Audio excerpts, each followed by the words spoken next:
আমার মা, আমার বোন, আমার বাবা, আমার স্ত্রী, আমার ছেলে, আমার মেয়ে, এদেরও যদি কখনো স্বার্থে আঘাত পড়ে, দেখবেন সেও আপনার পাশ থেকে সরে যাচ্ছে। এমন হয় নাই কখনো? আপনার বন্ধু, আপনার ব্যবসার পার্টনার, আপনার বস, আপনার কলিগ, ওদের স্বার্থে আঘাত হলে ওরাও সরে যাচ্ছে পাশ থেকে, জিগরি দোষ সরে গেল পাশ থেকে, হয় না এমন? ভালোবাসা দুই প্রকার, বলেন কয় প্রকার? আমার সাথে বলেন, এখানে শেষ করে দিব 10টা মিনিট। ভালোবাসা কয় প্রকার? একটা হচ্ছে নিঃস্বার্থ ভালোবাসা। কি স্বার্থ? কোনো স্বার্থ নাই, নিঃস্বার্থভাবে ভালোবাসা। একটা হচ্ছে কোনো না কোনো স্বার্থ জড়িত আছে এমন ভালোবাসা। আপনার স্ত্রীর চাহিদাও যদি আপনি পূরণ করতে ব্যর্থ হন, দেখবেন স্ত্রীর সাথে আপনার গন্ডগোল লেগে যাচ্ছে, যদিও সে হালাল, বৈধ, তাই না? এমন হয় না অনেক সময়? আমি তো অনেকদিন বলেছি, অনেকদিন আগেও বলেছি, 5 বছর 6 বছর আগে, যে মানুষ আসলেই মানুষের অবস্থানকে মূল্যায়ন করে, ভিতর থেকে মানুষকে শুধু মূল্যায়ন করে আল্লাহ রাব্বুল আলামিন। না হলে কি হতো? এই যে এত অন্যায় আমরা করেছি, আল্লাহ পাক কি আমাদেরকে ছেড়ে দিয়েছেন, ফেলে দিয়েছেন, গজবে ধ্বংস করে দিয়েছেন? এই যে আল্লাহ পাক যে আমাদেরকে মহব্বত করেন, ভালোবাসেন, তার প্রমাণ এগুলো। আল্লাহ পাক চান যে আমরা যেন ফিরে আসি। আল্লাহ পাক বলছেন, সারা দুনিয়ার সমান গুনাহও যদি সে করে ফেলে, আসমানের সমানও গুনাহ করে ফেলে, খালি তওবা করে ফিরে আল্লাহকে বলবে, আস্তাগফিরুল্লাহাল্লাযী লা ইলাহা ইল্লা হুয়াল হাইয়ুল কাইয়্যুম ওয়া আতুবু ইলাইহি। আল্লাহ পাক বলছেন, খালেস তওবা করলে গুনাহ তো মাফ করে দিবই, আগের গুনাহগুলোকে নেকি দিয়ে পরিবর্তন করে দিব। এটা ভালোবাসা না? আল্লাহ পাক সৃষ্টি করেছেন আমাদেরকে ভালোবেসে। কোরআন খোলেন, সূরা সদ পড়েন, সূরা সদের মধ্যে দেখবেন আল্লাহ বলছেন, খালাকতু বিয়াদি মা মানাআকা আল্লা তাসজুদা খালাকতু বিয়াদাই, মানে তুমি ইবলিস কেন তাকে সেজদা করলা না যাকে আমি নিজ হাতে সৃষ্টি করেছি? এটা মহব্বতের বহিঃপ্রকাশ না? আল্লাহ আমাদেরকে নিজ হাতে সৃষ্টি করেছেন। আল্লাহ পাকের হাত কেমন এটা আমরা ব্যাখ্যা করতে যাব না, হাতের অর্থ কি সেটাও ব্যাখ্যা করার, তাওয়িল করার দরকার নাই। কোরআনে আসছে যেভাবে সেভাবে আমরা ঈমান রাখবো, ঠিক আছে ভাই? এখানে আবার অনেক তালগোল পাকায় ফেলে এবং বিভ্রান্ত হয়ে যায়, এদিকে যাওয়ার দরকার নাই।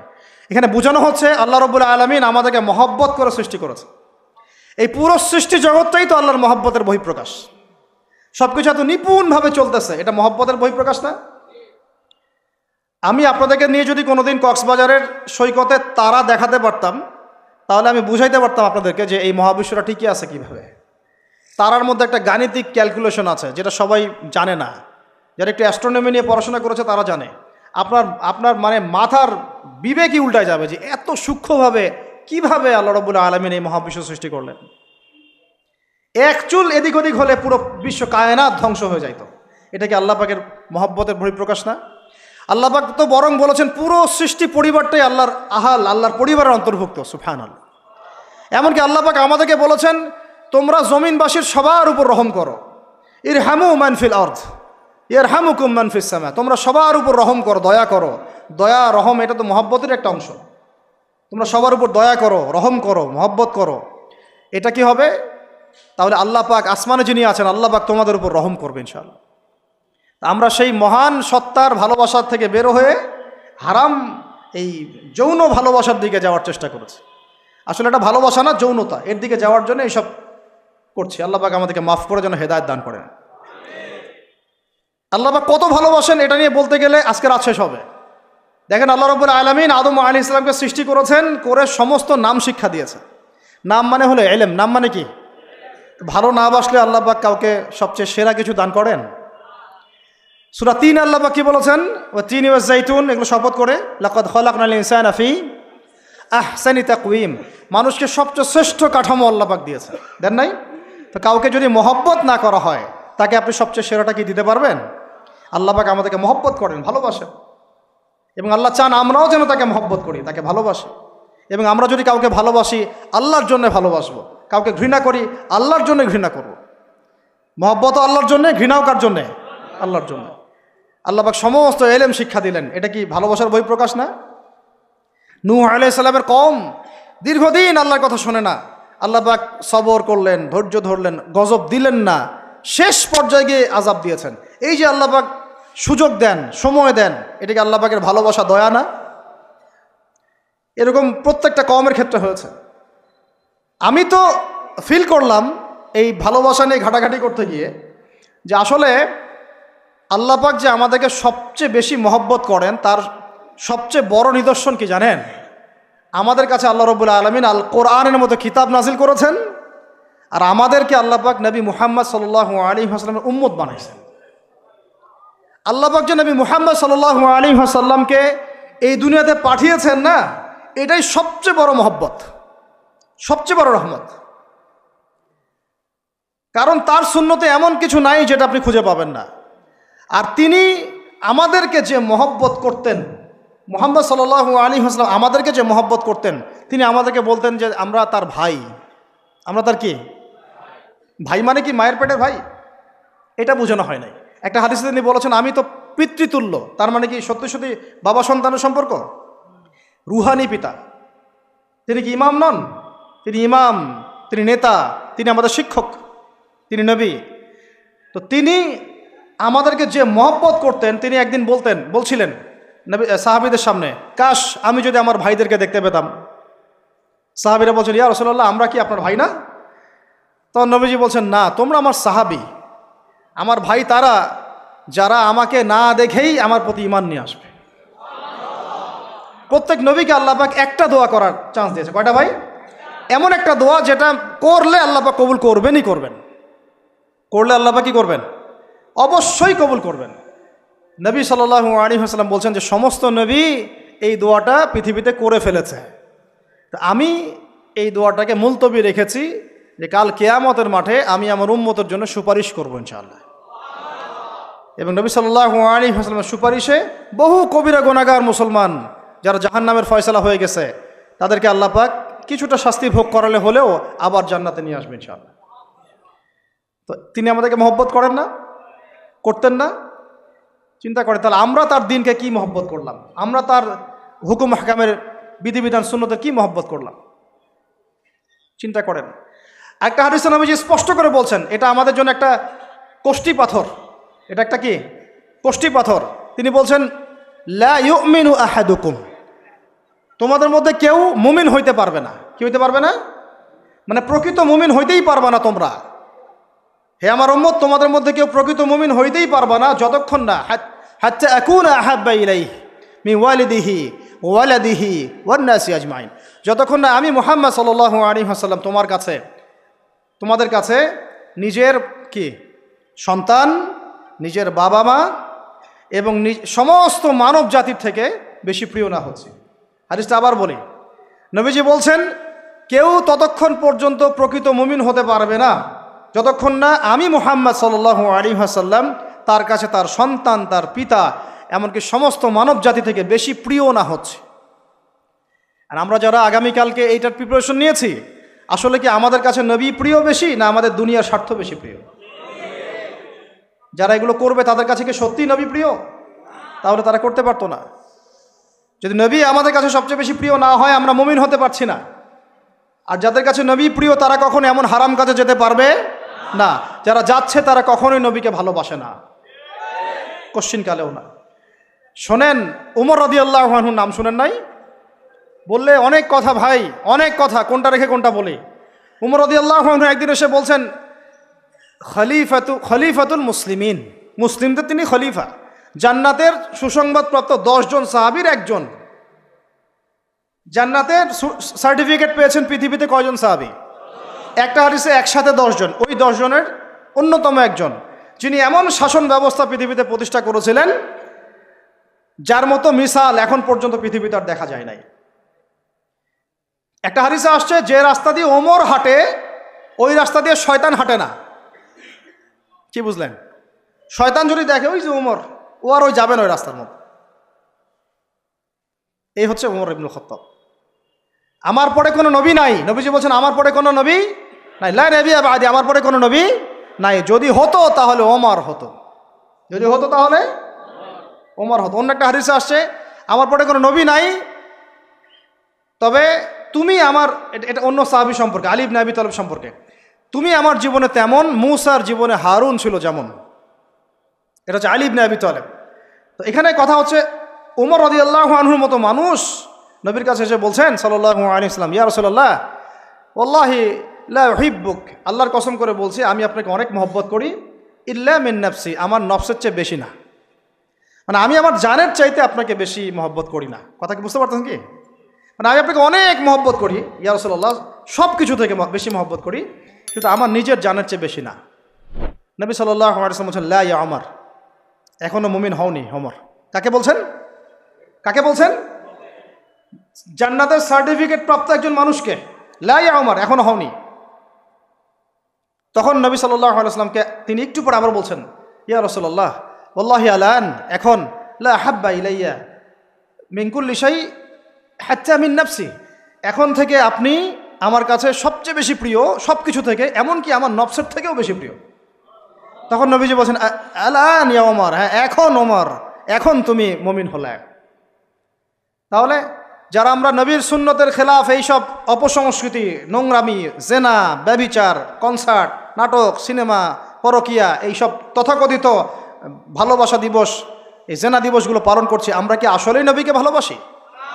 আমরা কি সত্যি আল্লাহকে ভালোবাসি? আল্লাহ পাক আমাদেরকে বোঝার তৌফিক দান করেন না, জাহিলিয়াত থেকে ফিরে আসার তৌফিক দান করেন। এরকম প্রচুর ঘটনা। ভালোবাসা তো এগুলোর নাম। ভালোবাসা কাকে বলে জানেন? সাহাবীরা বাসায় যেতেন, আবার দৌড় দিয়ে আসতেন নবী সাল্লাল্লাহু আলাইহি ওয়াসাল্লামের চেহারাটা একটু দেখার জন্য। এটার নাম ভালোবাসা। আপনারা যদি ওমরা করতে যান, হজ করতে যান, দেখবেন বারবার আপনার নবীর রওজায় গিয়ে সালাম দিতে মন চাইবে, যে আরেকবার দেখা করে আসি, আরেকটু দেখা করে আসি, আরেকবার সালাম দিয়ে আসি। ভালোবাসা কোনো স্বার্থ আছে এখানে? নবী সাল্লাল্লাহু আলাইহি ওয়াসাল্লাম কি আমাদের কাছে কোনো স্বার্থ দাবি করেছেন? আল্লাহ করেছেন। এগুলো ভালোবাসা। এই ভালোবাসা হলো প্রকৃত ভালোবাসা। আর এগুলো যেটা চলছে এটা হচ্ছে যৌনতা। এগুলো কি চলছে? যৌনতা। ভালোবাসার নাম দিয়েছে এখন যৌনতা। এগুলো ভালোবাসা না, এগুলো পাশবিকতা, প্রবৃত্তির দাসত্ব। প্রবৃত্তি মানে মন যা চায় তাই করতে চাচ্ছে। আপনার মন চাইছে একটা মেয়ের সাথে রাত কাটাবেন, এটাকে আপনি ভালোবাসা নাম দিলেন, কিন্তু এটা হচ্ছে ভালোবাসা না, এটা কি প্রবৃত্তি, পশুত্ব, দাসত্ব, পশুত্বের দাসত্ব করছেন। আল্লাহ পাক আমাদেরকে কথাগুলো বোঝার তৌফিক দান করে। এরকম সাহাবীরা কত ত্যাগ করেছেন। তালহা রাদিয়াল্লাহু আনহুর নাম শুনেন না অনেকেই। নবী সাল্লাল্লাহু আলাইহি ওয়াসাল্লাম উহুদ যুদ্ধের দিন সংকটময় একটা অবস্থায় ছিলেন। তালহা রাদিয়াল্লাহু আনহু একা নবী সাল্লাল্লাহু আলাইহি ওয়াসাল্লামকে ঢাল হিসেবে পিঠ পেতে দিয়ে আসেন, উনার দিকে কোনো তীর যেন আসতে না পারে। শেষে দেখা গেল তার গায়ের মধ্যে 40 থেকে 50টা তরোয়ারের আঘাত আছে, তীরের খোঁচা আছে, বর্ষার খোঁচা আছে। এই অবস্থায় তিনি নবীকে কাঁধের মধ্যে নিয়ে উহুদ পাহাড়ে উঠেছেন নবীকে সেভ করার জন্য। এটা ভালোবাসা। এটা কি? কোন স্বার্থে? কিসের স্বার্থে? দুনিয়ার স্বার্থে? জান্নাতের স্বার্থে। একজন সাহাবী বাড়ি নির্মাণ করেছেন, তো নবী সাল্লাল্লাহু আলাইহি ওয়াসাল্লাম দেখে একটু খালি মানে হয় না, তুমি কে, কার বাড়ি এটা? বললেন আচ্ছা অমুক সাহাবীর বাড়ি। নবীজি একটু ভ্রু কুঞ্চিত করলেন, পছন্দ করলেন না, কিছু মুখে বলেন নাই, মুখে কিছু বলেন নাই, খালি একটু অসন্তুষ্ট হয়েছেন, এক্সপ্রেশন দেখতে বোঝা যাচ্ছে। তখন ওই সাহাবীকে জানানো হলো, তোমার বাসার সামন দিয়ে তো আল্লাহ নবী সেদিন হেঁটে গেলেন, তারপরে আমার বাসা দেখে, তোমার বাসা দেখে আল্লাহ নবী সাল্লাল্লাহু আলাইহি ওয়াসাল্লাম একটু অসন্তুষ্টি প্রকাশ করেছিলেন, মুখে কিছু বলেন নাই, এক্সপ্রেশন ছিল একটু অসন্তুষ্টিমূলক। 3 দিনের মধ্যে সেই বাড়ি ভেঙে গুড়িয়ে দিয়েছে। যেই বাসা দেখে আল্লাহ নবী সন্তুষ্ট হন, আমি বাসা রাখবই না। ভালোবাসা কিসের জন্যে? কার জন্যে? কার স্বার্থে বলেন? আল্লাহর জন্যে, জান্নাতের জন্য, আল্লাহর স্বার্থে, আল্লাহর জন্যে। কতগুলো বলে শেষ করবো আপনাদেরকে। সাদ বিন আবি ওয়াক্কাস রাদিয়াল্লাহু আনহু উহুদ যুদ্ধের দিন এইরকম করে তীর নিক্ষেপ করছেন। আল্লাহ নবী বলছেন, ইয়া সাদ, হে সাদ, তীর ছুড়ো, তোমার জন্য আমার পিতামাতা কুরবান হোক। আশপাশে 9 জন ছিল, তার মধ্যে একজন করে শহীদ হতে শেষে 2 জন বেঁচে থাকলো, সাদ বিন আবি ওয়াক্কাস, তালহা বিন উবাইদুল্লাহ রাদিয়াল্লাহু আনহু। এগুলো তারা কেন করেছেন? ভালোবাসার জন্যে। ভালোবাসা এগুলোর নাম। কতগুলো বললে শেষ করবো আপনাদেরকে বলেন। নবী সাল্লাল্লাহু আলাইহি ওয়াসাল্লামের কাছে একজন সাহাবী আসেন ইসলাম কবুল করতে এসে হাতের মধ্যে কিছু বালা, আংটি থাকে না, এগুলো ছিল, এগুলো খুলে ফেলে দিয়েছেন নবী সাল্লাল্লাহু আলাইহি ওয়াসাল্লাম, খুলে ফেলে দিয়েছেন। তো একটা খুব দামি সোনার আংটি ছিল, ফেলে দেওয়ার পরে অনেকে বলছে, তুমি তো এখন মুসলিম হয়েছো, ইসলাম কবুল করেছো, তো আচ্ছা ঠিক আছে, ওইটা না হয় নবীজি পড়তে নিষেধ করেছেন, তুমি ওইটা নিয়ে বিক্রি করে দাও, বিক্রি করে না হয় ওই টাকা দিয়ে অন্য কিছু করো। উনি বলছেন, কখনো না, আমার হাত থেকে আল্লাহ নবী খুলে একটা জিনিস ফেলে দিয়েছেন, আমি সেটা আবার নিতে যাব? কিসের জন্য এগুলা? এটা ভালোবাসা, মুহাব্বত। আল্লাহ পাক এটাই কোরআনে বলছেন যে কুল, হে নবী আপনি বলে দিন, ইন কুনতুম তুহিব্বুন আল্লাহ, তোমরা যদি আল্লাহকে মহব্বত করেই থাকো, আল্লাহকে সত্যিকার অর্থে ভালোবেসেই থাকো, ভালোবাসার দাবি করেই থাকো, ফাত্তাবিউনি, তাহলে নবীর আনুগত্য করো। ইউহিব্বুকুমুল্লাহ, তখন আল্লাহ তোমাদেরকে ভালোবাসবেন। ওয়া ইয়াগফির লাকুম যুনুবাকুম, তোমাদের সব গুনাহ আল্লাহ মাফ করে দিবেন। আল্লাহু গফুরুর রহিম। এই হলো ভালোবাসা। ভালোবাসা মানে কি? ভালোবাসা মানে হচ্ছে আসসামু ওয়া তাআ, আমি নবী এবং আল্লাহ এবং তার রাসূলের কথা শুনবো এবং আনুগত্য করব। শুনবো এবং এর নাম ভালোবাসা। শুনবো, আনুগত্য করব। তাহলে আমরা কি শুনবো, কি আনুগত্য করব? আমাদেরকে প্রথমে কোরআন পড়তে হবে, কোরআনের অনুবাদ জানতে হবে, কোরআন অনুযায়ী জীবন করতে হবে, 5 ওয়াক্ত নামাজ পড়বো ইনশাল্লাহ, হালাল খাবো, জাকাত দিব, রমজানের সওম রাখবো, নবীর সুন্নাহ অনুযায়ী জীবনযাপন করব এবং সুন্নাহ বিরোধী, কোরআন বিরোধী, ইসলাম বিরোধী কোনো কাজে আমি লিপ্ত হব না। এই তো ভালোবাসা। এই ভালোবাসা যদি বহিঃপ্রকাশ ঘটাতে আমরা ব্যর্থ হই, নিজেও ধ্বংস হব, পরিবারও ধ্বংস হবে, আমাদের পরের প্রজন্মও ধ্বংস হবে, সমাজও ধ্বংস হয়ে যাবে। আল্লাহ পাক আমাদেরকে বোঝার তৌফিক দান করে নেন। আজকের মতো এখানে শেষ করি। অনেক লম্বা আলোচনা হয়ে গেল। যদি কারো কোনো প্রশ্ন থাকে সেটা আপনারা লিখিত আকারে করতে পারেন, আমি অ্যান্সার দেওয়ার চেষ্টা করবো ইনশাআল্লাহ। রাত 12:30 বাজতেছে। তো শেষ করার আগে আমি জাস্ট 2টা মিনিট সময় নিচ্ছি। আমার সাথে সবাই বলেন, আমরা দাঁড়ান, আমি একটা করে বলি। আমরা নবী সাল্লাল্লাহু আলাইহি ওয়াসাল্লামের শেখানো রাস্তার বাইরে যাব না ইনশাআল্লাহ। আমরা আল্লাহ রাব্বুল আলামিনের মহব্বত শুধু মুখে দাবি করবো এমন না, কাজে প্রমাণ করবো ইনশাআল্লাহ। আমরা তার রাসূলের মহব্বত শুধু মুখে দাবি করব না, কাজে প্রমাণ করবো ইনশাআল্লাহ। আল্লাহ এবং তার রাসূলের বিরোধী কোনো কাজে আমি কোনোদিনও লিপ্ত হব না ইনশাআল্লাহ। এই ইহুদি খ্রিস্টানদের এই যে পাতানো ফাঁদ, তথাকথিত এই বিশ্ব ভালোবাসা দিবসকে আমরা সবাই মিলে বয়কট করবো ইনশাআল্লাহ। এটাকে আমরা বর্জন করবো ইনশাআল্লাহ। ইনশাআল্লাহ আমাদের পরিবারের কোনো সদস্যকে আমরা এখানে শরীক হতে দিব না ইনশাআল্লাহ। এবং আমাদের যাদের সামর্থ্য আছে তারা আমরা হাত দিয়ে প্রতিবাদ করবো ইনশাআল্লাহ। সামর্থ্য নাই, মুখ দিয়ে কথা বলবো ইনশাআল্লাহ। সেই সামর্থ্যও নাই, অন্তর থেকে ঘৃণা করবো ইনশাআল্লাহ। এরপরে ইমানের কোনো স্তর আর বাকি নাই। আজকে থেকে বহু বছর আগে, আমার কথাটা একটু শুনেন, বহু বছর আগে একটা ধর্মযাজক ছিল খ্রিস্টান। আমাদের ইয়াং জেনারেশনের সমস্যা কি, তারা সামনে একটা কিছু দেখলে দৌড় দিয়ে ওখানে যাওয়ার চেষ্টা করে। ওরা বুঝে না কিন্তু আসলে এটা আসলো কোত্থেকে, কে চালু করলো, কোত্থেকে আসলো, কি অবস্থা। ওটা 270 সাল কি 90 সালের কথা, অনেক আগের কথা। ওখানে একটা সেন্ট বলে এরা, যে সেন্ট মার্টিন আপনারা বলেন, এটাও একটা ধর্মযাজকের নামেই। আপনারা তো অনেকে জানেনও না যে সেন্ট মার্টিন দিবসও আছে। সেন্ট মার্টিনও কিন্তু দিবস আছে। প্রত্যেক ধর্মযাজকের নামে পশ্চিমারা দিবস তৈরি করছে। আর সেন্ট মার্টিন দিবস কবে জানেন আপনারা? 11 নভেম্বর। কত তারিখ? 11 নভেম্বর। তা ওটা আবার পালন করতে যায় না। বললাম যে বলতে চাই নাই, তা বলে ফেললাম। প্রত্যেক সেন্টের নামে ওরা এরকম করে একটা দিবস বানায়, ওদেরকে স্মরণীয় করে রাখার জন্য। কথা বুঝতে পারছেন? আমরা কি কখন আবু বকর দিবস বানিয়েছি? ওমর দিবস বানিয়েছে? ইসলামে বদর দিবস বলে কিছু আছে? উহুদ দিবস আছে? মক্কা বিজয়ের দিনও কি আমরা বিজয় দিবস পালন করি? ইসলামে আছে ঈদ উল ফিতর, ঈদ উল আজহা। কি আছে? ঈদ উল ফিতর, ঈদ উল আজহা আছে। আমাদের আশুরা আছে, মুহররম আছে, ওখানে ইবাদত আছে। তারপরে আমাদের আরাফার দিনে সওমের ব্যাপার আছে, জিলহজে হজের ব্যাপার আছে, রমাদানের ব্যাপার আছে। এইগুলো আছে। আমরা কি নির্দিষ্ট করে কোনো দিনকে শুভ অশুভ এরকম ফিক্স করি? এই দিনটা শুভ, এই দিনটা অশুভ? নাউজুবিল্লাহ, এগুলো তো শিরক। এগুলো কি? তো ওই সাইন্টের নাম ছিল ভ্যালেন্টাইন। ও নিজে ছিল একজন চরিত্রহীন, ছোট ছোট মেয়েদেরকে ফুসলিয়ে ফাসলিয়ে বিছানায় নিত আর কি, এবং ওটাকে সে বৈধতা দেওয়ার চেষ্টা করত। ওদের জেনারেশন, ওদের প্রজন্ম তো এরকমই। দেখেন না আপনারা পশ্চিমে, ওদের ওখানে, ওদের তো ফ্রি সেক্সের দেশ। কি বলে? ফ্রি সেক্সের দেশ, মানে যে যার সাথে ইচ্ছা সেক্স করতে পারে। এখানে বৈবাহিক সম্পর্ক করে সেক্স করতে হবে জরুরি না।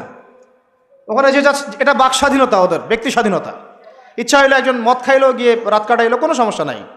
ইচ্ছা হইলো একটা ছেলের সাথে রাত কাটাইলো, কোনো সমস্যা নাই। নাউজুবিল্লাহ। ইচ্ছা হইলো একটা হিজড়ার সাথে রাত কাটায়, কোনো সমস্যা নাই। ইচ্ছা হইলো, মানে কি বলবো, একটা ছেলে 5টা মেয়ের সাথে একসাথে জেনা করলো, তাও সমস্যা নাই। 5টা ছেলে মিলে একটা মেয়ের সাথে জেনা করলো, কোনো সমস্যা নাই। এইগুলো আরও ভিডিও করে করে করে করে ইন্ডাস্ট্রি বানাইছে এরা। ওই ইন্ডাস্ট্রির নাম দিয়েছে পর্ন ইন্ডাস্ট্রি। কি ইন্ডাস্ট্রি? Porn industry. এগুলো যেগুলো অনলাইনে দেখানো হয়, এগুলো কোনোটা বাস্তব না, রিয়েল না। এগুলো শুটিং করা। এগুলো কি জাস্ট যেমন নাটক সিনেমা আপনারা দেখেন শুটিং করা, এগুলো কি বাস্তব? স্ক্রিপ্ট লেখা হয়, 10টা ক্যামেরা থাকে, লাইট ক্যামেরা অ্যাকশন, তারপর শুটিং শুরু হয়। ঠিক পর্ন ইন্ডাস্ট্রিটা এরকম একটা ইন্ডাস্ট্রি, এটা কোনো রিয়েল কিছু না। ওইটা সারা দুনিয়ার মানুষকে এরকম বেহায়াপনা নগ্নতা ছড়িয়ে দিয়ে ইন্টারনেটের মাধ্যমে প্রত্যেকটা দেশে দেশে পুরা দুনিয়া ছড়াই দিল। এই হলো এই সভ্যতা। ওই সভ্যতার এই ছিল সাইন্ট বলা হয়, মানে সেইন্ট, ধর্মযাজক। জেনা করতো, এর বৈধতা দেওয়ার চেষ্টা করতো। তো ওই সময়ে যে রাষ্ট্রপ্রধান ছিল, ওর নাম সম্ভবত ক্ল্যাডিয়াস না কি জানি হবে, আমার মনে নাই, অনেকদিন আগের পর। মেবি দ্বিতীয় ক্ল্যাডিয়াস হতে পারে, নামটা ভুলও হতে পারে, দেখে নিয়েন চেক করে। এ আবার ছিল একটু সৎ। এ দেখছেন না এগুলো তো চলবে না, এরকম ধর্মের নাম দিয়ে আপনি মেয়েদের সাথে এরকম করবেন, কি বলে, নষ্টামি করবেন, এগুলো চলবে না। ওকে ধরে জেলখানায় ঢুকাইছে। জেলখানায় ঢুকানোর পরে একজন কারারক্ষী আছে, ওই কারারক্ষীর মেয়ে আবার অন্ধ, আর এ সাইন্ট আবার চিকিৎসকও ছিল, সে আবার ট্রিটমেন্টও করতো, চিকিৎসকও ছিল। তো সে চিকিৎসা করে করে ওই মেয়েটার চোখ কিছুটা ভালো করে দেয়। পরে ওই মেয়ের সাথেও আবার জেনায় লিপ্ত হয়। এরপরে একে ফাঁসি দেওয়া হয়। এরও প্রায় 200 বছর পরে, 400 মনে হয় 90 সাল কি 93 সালের দিকে এসে ওই পরের জেনারেশনের কোনো এক রাজা, ওর নামও ভুলে গেছে, এগুলো মনে রাখতেও চাই না, আসলে মনে রাখার বিষয়ও নাই। সে এসে ওই দিবসটাকে চালু করলো যে সে একটা খুব বড় মস্ত প্রেমিক ছিল, মহাপুরুষ ছিল, মহাপ্রেমিক ছিল, তাকে স্মরণ করে রাখা উচিত, স্মরণীয় করে রাখা উচিত। ওই সময় থেকে এই যে 14 ফেব্রুয়ারি ভ্যালেন্টাইন্স ডে চালু হয়েছে। এরপরে ইউরোপের মধ্যে, শোনেন, ইউরোপের মধ্যে কয়েকটা দেশ ছাড়া কেউই এটাকে গ্রহণ করে নাই। ইতালিতে এই ঘটনাটা ঘটছে, স্বয়ং ফ্রান্সও এটা অনেক সময় গ্রহণ করে নাই। ফ্রান্সে 1779 সালের দিকে 1779 সালের দিকে ফ্রান্স সরকার এটাকে নিষিদ্ধ করছিল, ওরাই মানে নাই। অস্ট্রিয়া হাঙ্গেরি মানে নাই, জার্মানি মানে নাই। এরা বলছে এসব নষ্টামি আবার দিবস পালন করার কি আছে। ওরা কিন্তু মুসলিম ছিল না, অমুসলিম, তারাই মানে নাই। তারপরে মধ্যপ্রাচ্যের অনেক কান্ট্রি তো মানেই নাই, পাকিস্তানও মানে নাই, ইন্দোনেশিয়াও এটা হারাম ব্যান করছে, অনেক কান্ট্রি এটাকে ব্যান করে দিচ্ছে। শুধু 2টা কান্ট্রির কথা বলবো। কয়টা বলেন? 2টা কান্ট্রি, যে 2টা কান্ট্রি ফিলিস্তিনে ইসরায়েলের পক্ষে কাজ করেছে। কি মিল আছে এখানে আবার এটা একটা মিস্টেরিয়াস ব্যাপার। যেই 2টা দেশের প্রত্যক্ষ তত্ত্বাবধানে ফিলিস্তিনের ভূখণ্ডে ইসরায়েলের মতো জারজ রাষ্ট্রের জন্ম হয়েছে, এখনও সাহায্য সহযোগিতা পেট্রোনাইজ করে যাচ্ছে, ওই 2টা রাষ্ট্র এটাকে জিয়ে রাখছে। একটা নাম ব্রিটেন, ওই যে আপনারা লন্ডন যেতে চান যেখানে, আরেকটার নাম হচ্ছে আমেরিকা।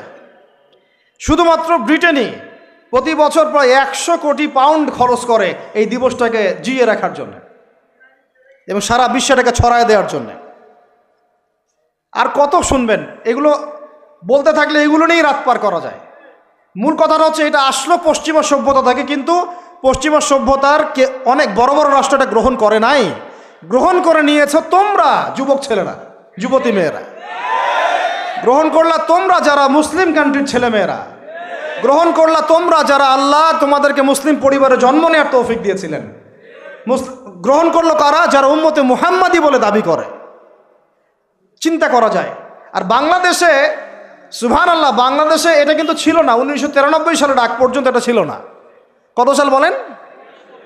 1993 সালের আগ পর্যন্ত বাংলাদেশে এটা চালু হয় নাই।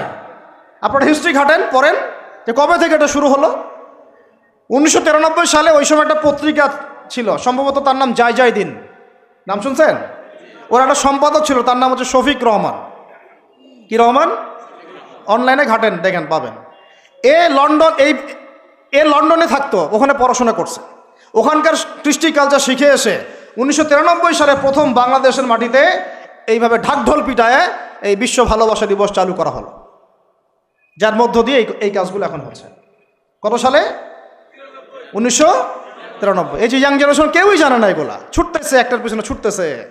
আমাদের ইয়াংদের মূল প্রবলেম এটা, একটা সামনে কিছু দেখলেই দৌড় দেওয়া শুরু করো, আর দাঁড়াও রে ভাই, দেখো এটা কার, কোত্থেকে আসছে, এর সাথে আমাদের কোনো সম্পর্ক আছে কিনা, এটা আমাদের সংস্কৃতি কিনা, এটা করলে আল্লাহ আবার আমাকে ধরবে কিনা, রাসূল আবার আমার উপর রাগ হবে কিনা কিয়ামতের মাঠে, আমার আমল নামে আবার গোনা জমাবে কিনা, এগুলো হিসাব আমি কেমন করে দিব, এই চিন্তা করতে হবে না? তুমি তো ভাই মুসলিম পরিবারের যুবক, মুসলিম পরিবারের যুবতী, তোমাদের দ্বারা তো এটা আশা করা যায় না। অন্যরা করুক, সেটা না হয় আলাদা বিষয়, আমরা ওগুলো দেখতেও চাই না কে কী করে। 1993-তে এটা বাংলাদেশে আসছে। আবার বাংলাদেশে আবার ডাবল জাহেলিয়াত আসছে। কীরকম? যেটা আবার অন্য কান্ট্রিতে আসে নাই। বাংলাদেশে এই দিনে আবার আরও একটা দিবস একসাথে, ওটার নাম পহেলা ফাল্গুন। কি নাম বলেন? এই দুইটা মিলে এখন উদযাপন হবে কালকে থেকে। তো এই উদযাপন করতে আপনাদের সাগর পারে সব ভিড় জমায় ফেলছে, হোটেল সব বুকড, 3 গুণ 4 গুণ ভাড়া। মাশাল্লাহ, আপনারাও তো যারা হোটেল মালিক আছেন এই সুযোগ লুফে নিচ্ছেন। হ্যাঁ, ব্যবসা বেশি হবে, তারপরে খাওয়া দাওয়ার হোটেলের প্রাইস বেশি হবে। শোনেন, একটা হারামকে কেন্দ্র করে যা কিছু অর্জন করবেন সব হারাম। একটা হারামকে কেন্দ্র করে যা কিছু অর্জন করবেন আপনি সবই হারাম। বরং এখন আপনার বলা উচিত ছিল ইমানদার হলে, আমার হোটেল আজকে বন্ধ, আমি এই দিবস উপলক্ষে ভাড়া দিই না। সাগরের সামনে তারা এগুলো করতেছে, সাগরের এক একটা ঢেউ এটা সাক্ষী থাকতেছে। এই সাগরের এক একটা ঢেউ, যে ঢেউ আল্লাহর হুকুমে আসে, আল্লাহর হুকুমে চলে। আপনি ইমানদার মানুষ, আল্লাহর বান্দা, আল্লাহর মুমিন বান্দা, আপনার জন্য আল্লাহ সাগরের তলদেশে অসংখ্য নিয়ামত রিজিক দিয়ে দিয়েছেন, আমাদের জন্য দিয়েছেন, ওকে আমাদের অনুগত করে দিয়েছেন। দাঁড়ান আপনি তার সামনে, ও বিনয়ের সাথে আপনার পা ধুয়ে দিবে। সাগর বিনয়ের সাথে আপনার কি করবে? পা ধুয়ে দিবে। আর এই সাগরকে আল্লাহ যদি কোনোদিন বলেন এইখানে এরকম এই অশ্লীলতা হয়েছে, বেহায়াপনা হয়েছে, জেনা হয়েছে, ব্যভিচার হয়েছে, সমকামিতা হয়েছে, এই সাগর তুমি এই সমস্ত এলাকাবাসীকে ধ্বংস করে দাও, কি করবেন সেদিন? ঠেকাতে পারবেন? আমি কাউকে সন্তুষ্ট করার জন্য কথা বলছি না, আর কারো অসন্তুষ্টির পরও আমি করছি না। যেটা হক সেটা আমাকে বলতে হবে, কারণ যদি আমি না বলি ওই গজব আসলে আমি সদ্য ধ্বংস হয়ে যাব। আল্লাহ পাক চাইলে এক দিনের মধ্যে এমন সুনামি দিতে পারেন, পুরা কক্সবাজার কেন বাংলাদেশ পানির তলে চলে যেতে পারে। এই জায়গাকে বেছে নিছে এই জেনা দিবস পালন করার জন্য। চিন্তা করেন কার ক্যারেক্টার, কার আদর্শ এটা ফলো করতেছে।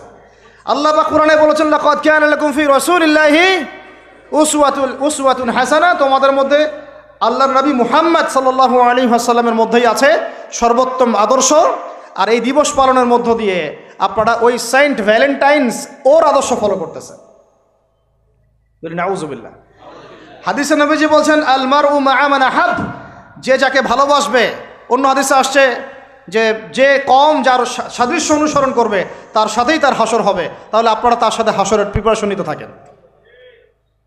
কার সাথে হাসর করতে চান? চিন্তা করা যায়।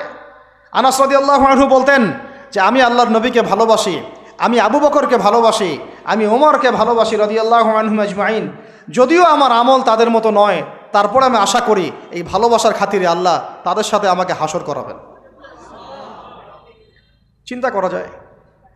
আজকে একটা হাদিস পড়ছিলাম যে কিয়ামতের মাঠে শহীদরা পর্যন্ত ঈর্ষান্বিত হবে, নবীরা ঈর্ষান্বিত হবে একদল মানুষকে দেখে, যে আল্লাহ পাক তাদেরকে নূর দিবেন, চেহারা আলোকিত হয়ে থাকবে। তারা শহীদও হয় নাই, তারা নবীও ছিল না, বরং তারা তাদেরকে দেখে ঈর্ষান্বিত হবে। আল্লাহ পাক বলবেন, এরা আমার সেই সব বান্দা যারা একে অপরকে মহব্বত করতো শুধু আমার সন্তুষ্টির জন্যে। আর আমরা জেনাকে মহব্বত নাম দিয়েছে। এখন আমি এই জায়গাটা থেকে একটু ভিতরে যাই। দেখেন 1993 সালে এটা চালু হওয়ার পর থেকে কি হলো, আসলে হলোটা কি দেখেন। হলো মানে কি, একটু মনোযোগ দাও আমার দিকে তোমরা ইয়াংরা। যখন এটা লাইসেন্স পেয়ে গেল, পৃষ্ঠপোষকতা পাচ্ছে, তখন আসলে হচ্ছেটা কি? একটা জিনিস লাইসেন্স ছিল না, পৃষ্ঠপোষকতা ছিল না, মানুষ অল্প কিছু মানুষ করতো, সেটা আলাদা বিষয়। আর যখন একটা বিষয়ে মানে আপনি ঢাকঢোল পিটায়ে উদযাপন করতেছেন, তখন এটা একটা কি পেয়ে যায়, একটা আনুষ্ঠানিকতা পেয়ে যায়, একটা লিগালাইজড হয়ে যায় জিনিসটা। মনে হয় যে ওটাই মনে হয় করণীয়, ওটা যারা করছে না ওরাই মনে হয় ব্যাকডেটেড, এমন হয়ে যায় বিষয়টা। হলো কি তারপরে হলো ছেলে মেয়েদের ফ্রি একটা মিক্সিং শুরু হয়ে গেল। ছেলে মেয়ে মানে আল্লাহ পাক যে বলেছেন যে তোমরা দৃষ্টি নিচু করো, এটা যে কোরআনে আছে যে একটা গায়রে মাহরামের দিকে চোখ পড়লে যদি খারাপ চিন্তা চলে আসে চোখটা কি করো, নিচু করো, ছেলে হোক মেয়ে হোক। এই আয়াত কোরআনেই পড়ে থাকলো, চক্ষু নিচু করো তো দূরের কথা, চোখে চোখ রেখে এখন কিস করতেছে মনে করেন বিষয়টা, তাই না? কথা কি বুঝতে পারেন? আল্লাহ পাক কোরআনে বলছেন, আমি শর্ট করে বলতেছি যেটা আপনাদের টাইমটাও মানে একটা ফ্যাক্ট, আপনার বাসায় গিয়ে পড়ে দেখবেন। আল্লাহ পাক কোরআনে বলেছেন, ওয়ালা তাকরাবা হাযিহিশ শাজারা। একটু বোঝার চেষ্টা করেন।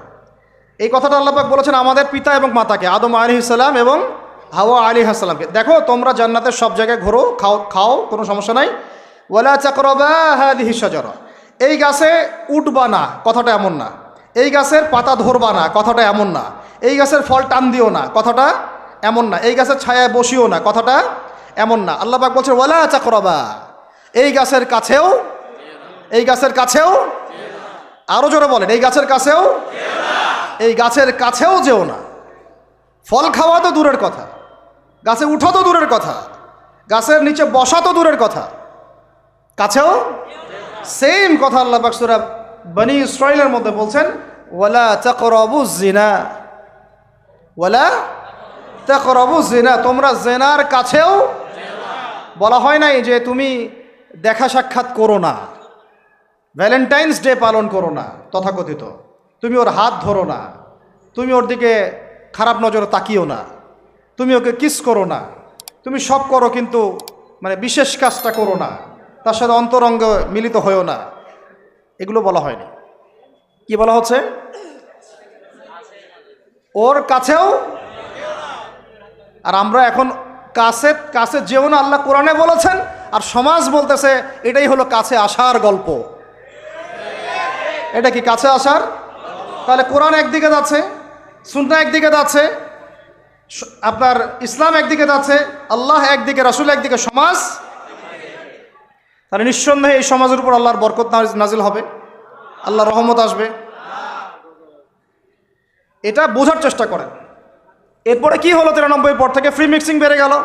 এখন দিবস পালন, আপনি তো পরিবারের পিতামাতাও মেনে নিচ্ছে যে আরে এটা তো ছেলেমেয়েরা এখন করেই, সমস্যা কি?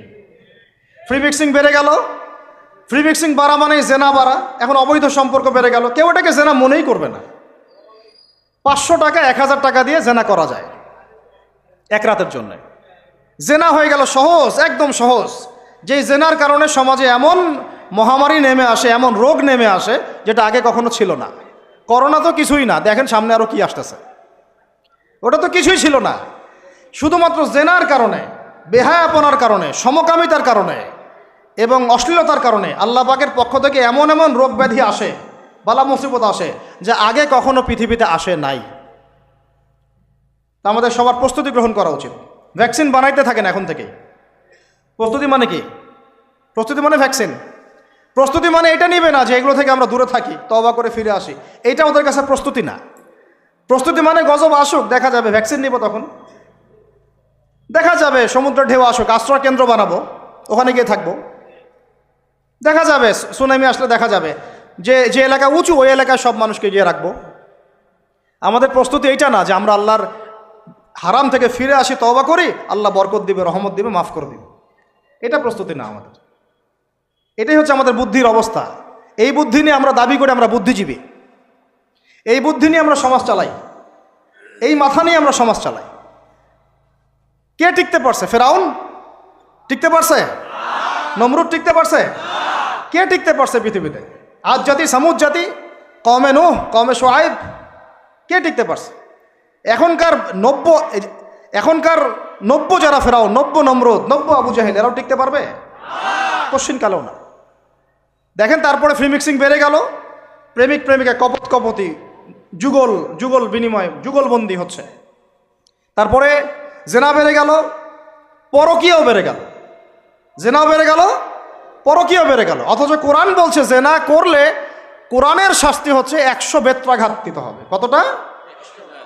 আর ওইটা আপনি দিবস পালন করতেছেন এখন। আল্লাহ বলছেন এটা করলে 100 বেত্রাঘাত, আর 1 বছরের জন্যে ওই এলাকা থেকে নির্বাসন। এটা কোরআন বলছে, সূরা নূরের আয়াত 2 নম্বর 3 নম্বর আয়াত। এটা বলছে কোরআন, কথা বলছে এটা।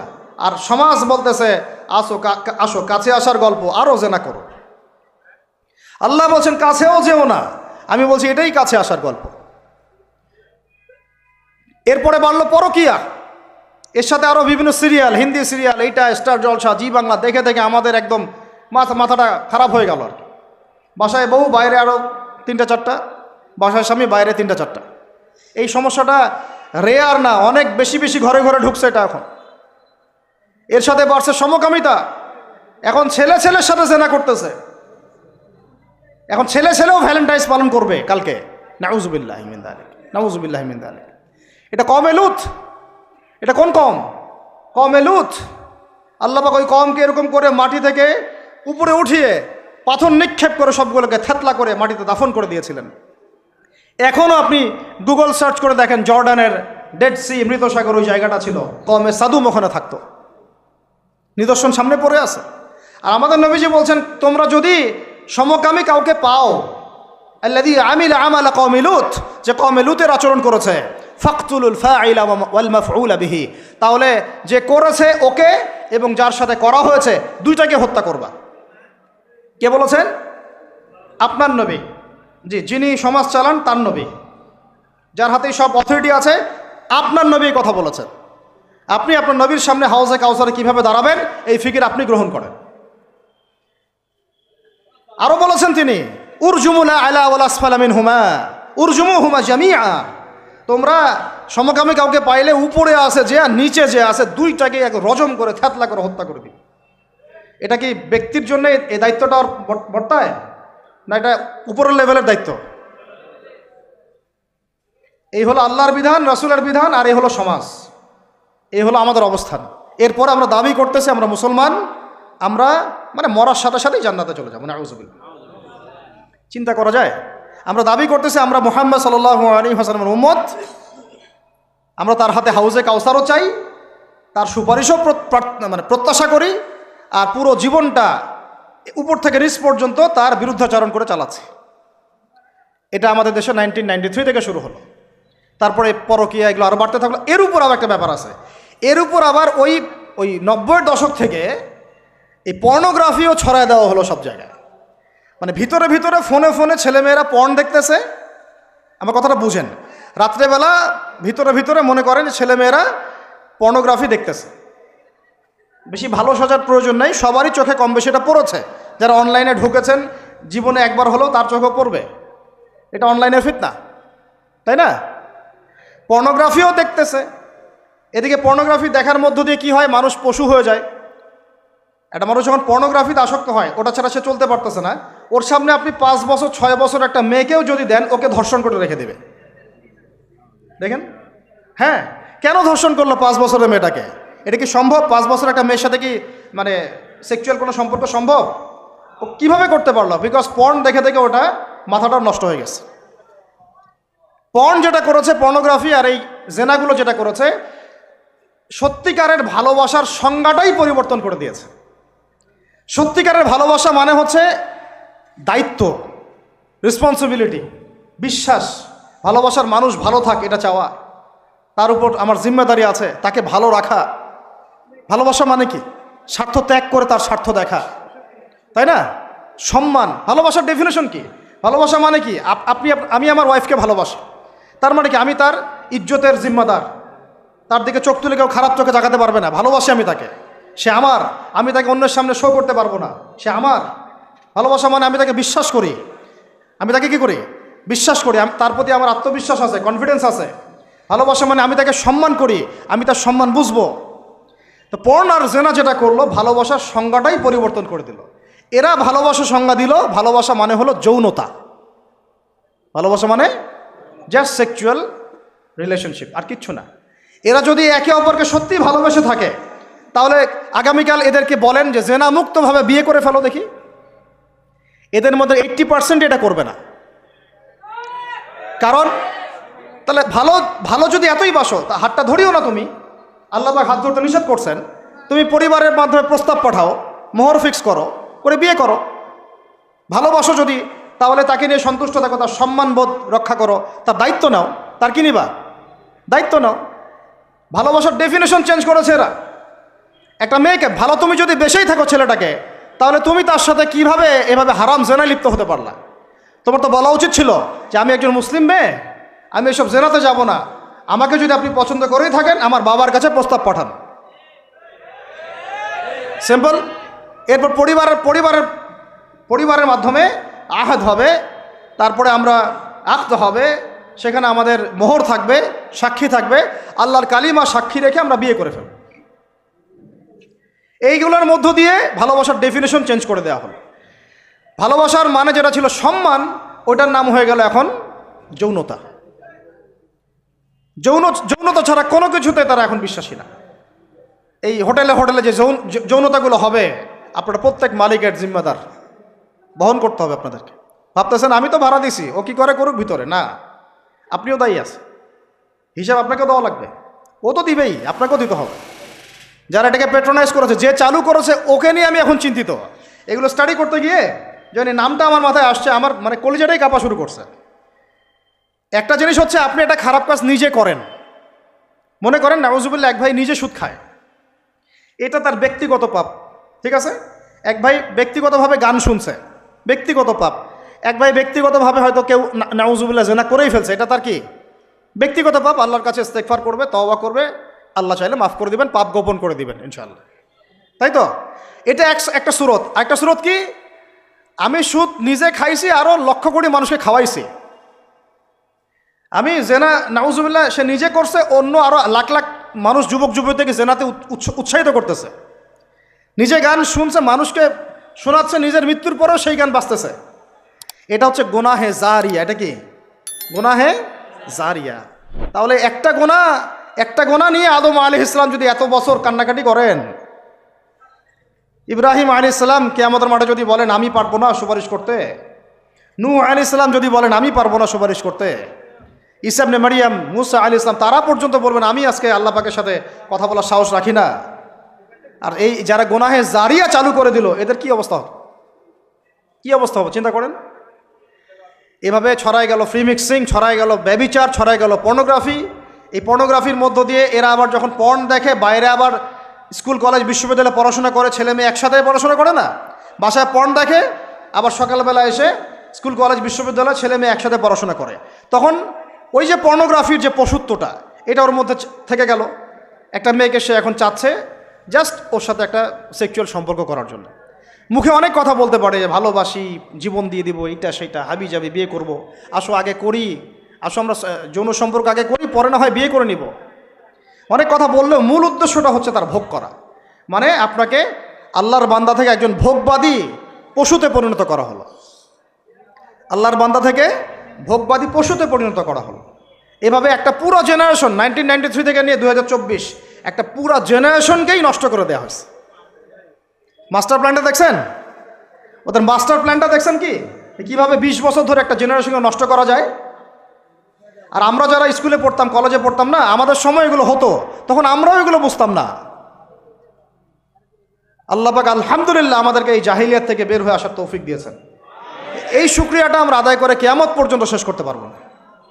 আর আমাদের দায়িত্ব অন্য ভাইদেরকে ফেরানো, বোঝানো, শেখানো, জানানো। ইনশাআল্লাহ আল্লাহ চান তো এই প্রজন্ম ফিরে আসবে ইনশাআল্লাহ।